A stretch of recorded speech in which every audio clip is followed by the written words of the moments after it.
Assalamualaikum warahmatullahi wabarakatuh. Perkenalkan, nama saya Sabile Isdayanti dari kelas 11 MIPA 1 nomor presensi 28. Di video kali ini saya akan menjelaskan materi mengenai hukum Bernoulli. Ada 3 subbab yang akan saya jelaskan. Yang pertama yaitu mengenai sejarah Bernoulli. Yang kedua, fenomena yang mendasari konsep Bernoulli dan bagaimana persamaan Bernoulli ditemukan. Dan yang ketiga, penerapan hukum Bernoulli di era modern.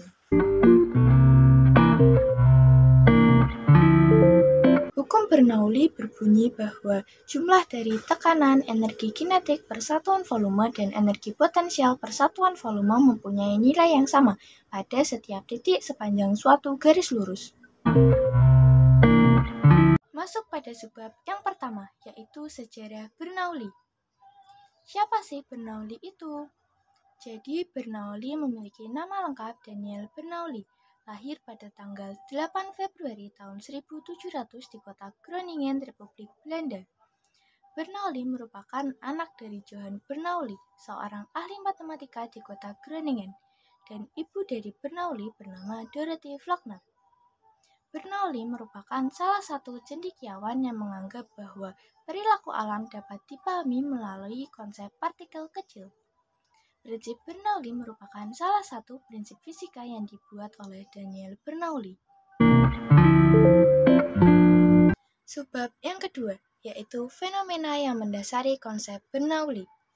Pada tahun 1738, Bernoulli berhasil mempublikasikan hasil penelitiannya mengenai fluida mekanis dalam sebuah tulisan yang berjudul Hydrodinamika. Dalam tulisannya tersebut, Bernoulli menjelaskan mengenai dasar teori kinetik gas dan hubungannya dengan hukum Boyle.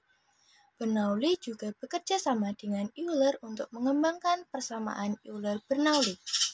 Ia menerapkan gagasan konservasi energi ke dalam fluida yang bergerak berdasarkan gagasan awal yang pernah ia pelajari dengan ayahnya, yaitu Johann. Melalui penelitiannya tersebut, Bernoulli juga merumuskan efek Bernoulli yang menjelaskan mengenai gaya angkat pesawat. Lalu, bagaimana persamaan Bernoulli ditemukan? Jadi, persamaan Bernoulli berhubungan dengan tekanan, kecepatan, dan ketinggian dari dua titik poin, yaitu titik 1 dan titik 2, serta aliran fluida yang bermassa jenis. Persamaan ini berasal dari keseimbangan energi mekanik, yaitu energi kinetik dan energi potensial, dan juga tekanan. Nah, begini, tekanan ditambah energi kinetik ditambah energi potensial sama dengan konstan. Persamaan Bernoulli yaitu tekanan 1 ditambah setengah rho V1 kuadrat ditambah rho GH1 sama dengan tekanan 2 ditambah setengah rho V2 kuadrat ditambah rho GH2. Subbab yang ketiga yaitu penerapan hukum Bernoulli di era modern. Nah, di sini saya punya 5 contoh penerapan hukum Bernoulli di era modern. Yang pertama yaitu ketika mengendarai sepeda motor. Seseorang yang hanya menggunakan kaos saat mengendarai sepeda motor, maka kaos bagian belakangnya akan terbang dan menggembung. Benar bukan? Nah, iya. Jadi, kondisi yang secara tak langsung memperlihatkan adanya penerapan Bernoulli. Kenapa demikian? Karena pada saat mengendarai sepeda motor dengan cepat, kecepatan udara di bagian belakang menjadi lebih kecil. Tekanan udara yang muncul di belakang tubuh akan menjadi lebih besar. Karena perbedaan tekanan udara inilah yang akhirnya membuat tekanan udara mendorong baju ke belakang, hingga terbang dan menggembung tak karuan. Yang kedua, yaitu ketika menekan air selang.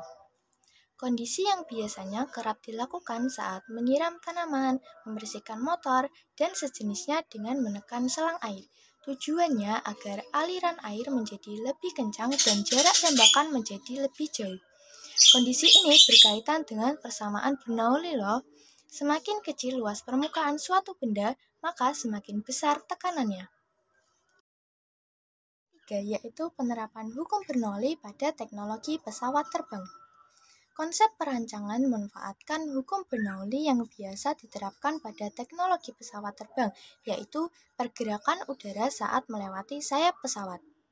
Dengan bentuk sayap pesawat yang khas mengikuti hukum Bernoulli mengakibatkan udara akan membentuk pola tertentu dan menghasilkan high pressure dan low pressure pada posisi yang tepat sehingga akan mengangkat atau menurunkan pesawat. Yang keempat, yaitu ada penerapan hukum Bernoulli ketika tangki air bocor. Ketika menguras tangki air, hal pertama yang dipikirkan itu apa sih? Nah, pasti hal pertama yang dipikirkan itu berapa lama waktu yang dihabiskan untuk menunggu air sampai habis, benar bukan? Nah, pertanyaan ini bisa dijawab dengan menggunakan pemahaman Bernoulli loh. Persamaan hukum Bernoulli dapat digunakan untuk mencari tahu berapa kecepatan air yang keluar dari lubang kecil pada tangki air. Begini caranya. Pada buka tutup tangki air yang terdapat di bagian atas. Jika tidak memiliki tutup dan ada bagian yang berlubang, artinya kedua bagian ini akan langsung bertemu dengan atmosfer di udara.